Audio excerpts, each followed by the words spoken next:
Greetings, loyal viewers, and welcome back. Now we're gonna react to something a little bit different here. This is not gonna be like a trailer, a vine, a funny video, or anything like that. This is gonna be something also from the Disney Pixar YouTube channel, and it's something that, as far as I can tell, they've been doing for a while now. It's Pixar Did You Know? And this one will be for scrapped movie ideas. I've known quite a bit about the movies that sadly were canceled and therefore never made it to fruition, like Newt.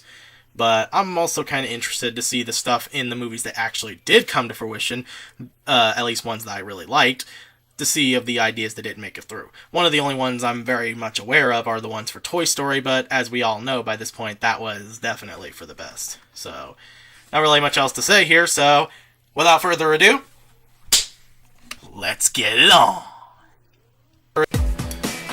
Pixar Did You Know? Scrapped ideas. At one point during Inside Out's development, Riley had 27 emotions with individual names. Oh really? 27, huh? Sadness was Misty, anger was Ira, and fear was Freddy. The opening of Toy Story 3 originally had Woody riding into a dusty old west town. Buzz was supposed to show up. Then the toys would find themselves in the middle of a Hannah Montana-esque concert. The reveal? Molly had been playing with Andy's toys. That actually would have been nice. Up was initially about two brothers who lived in a mythical floating city. While the idea was ultimately scrapped, the filmmakers kept the isolation theme with an old man alone in a flying house. An early version of another Pixar film featured these gelatinous blobs. Whatever. But that idea was scrapped and they were transformed into humans. Can you guess which movie they ended up in? Yeah, WALL-E. I think. Yep. These blobs became the humans and the axiom in WALL-E. At least I think that's how it's pronounced. Rummy originally had a mother named Desiree in Ratatouille. As the story developed to focus more on a father-son relationship, the character was ultimately removed from the final film.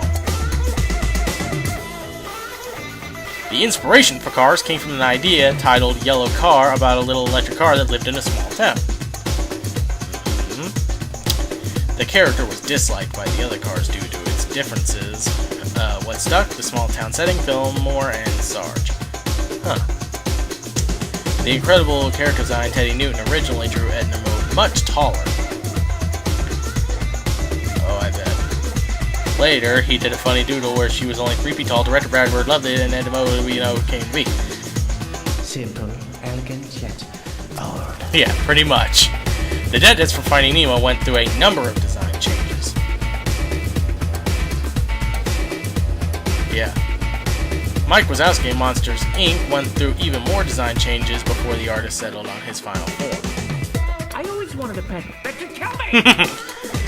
In A Bug's Life, Heimlich was originally going to be voiced by a professional actor. Wait, do you mean Pixar animator Joe Ram provided the temp voice and was so good that he became the official voice of Heimlich. Yoo-hoo, Mr. Early Bird! I actually didn't know that. Before coming up with the name Toy Story, some title suggestions were, now these are the things I actually did know about: Hand Me Down Hero, The Cowboy and the Spaceman, Spurs and Rockets, Plastic Buddies, Don't Move, and Toys in the Hood. Are you freaking kidding me? Toys in the Hood? Okay. That name is freaking hilarious. Toys in the Hood. Actually, that's some of these are actually not that bad of names. I might actually write them down for any future projects I might have in either filmmaking or comic book making. But either way, those were actually very fascinating. It's the first time I actually really had to speak like 90% of the time throughout the video, mainly because there was no one who was specifically saying these. It was just a little text at the corners describing, telling us what's what. Which is nice, I guess, but I really would have preferred if someone were talking so I don't have to talk all the time. I still have to give more of a clear reaction. That's pretty obvious. but still, I might actually check a few more of these in the future, including this one for Coco. I might actually definitely check more of these stuffs out next weekend. But yeah, like I said, I'm also really looking forward to The Incredibles 2, and yeah, I'm really looking forward to Incredibles 2. I'm also looking forward to Wreck-It Ralph 2.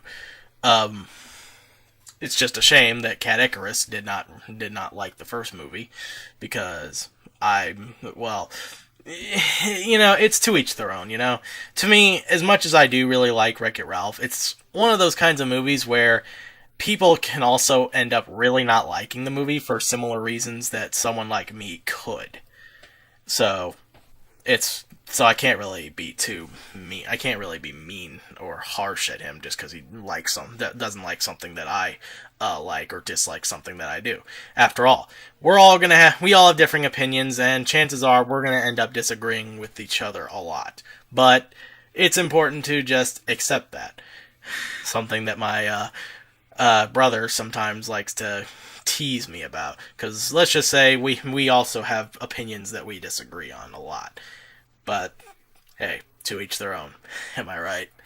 So, yeah, that's about all the time we got. If you liked the video, go ahead and comment, like, and or subscribe. And you have any suggestions, leave some in the comment section below. And be sure to check out my Patreon account if you got the time. And as always, I'm King Gargantuas, and I'll see you all next time.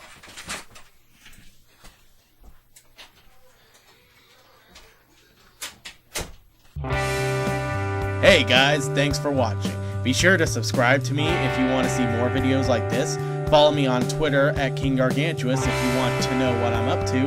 And if you want to support videos like this, plus the many other ideas that I have in the near future, be sure to support me on patreon.com/KingGargantuas. Thanks again, guys, and I'll see you all next time.